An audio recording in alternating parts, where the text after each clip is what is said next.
The 12 logical steps to hazard analysis and critical control points implementation. Step 3, identify the intended use. You know what the product is, but do you know who is eating it and how?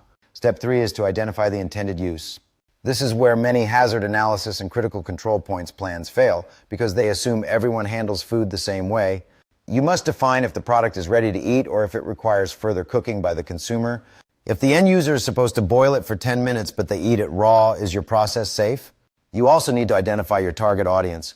Are you serving the general public, or is this food specifically for vulnerable groups? We are talking about the elderly, infants, pregnant women, or people with compromised immune systems. These groups are at a much higher risk of serious illness from even minor deviations in safety.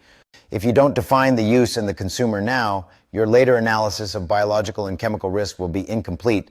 You must know the who and the how before you can guarantee the safe. Define your consumer.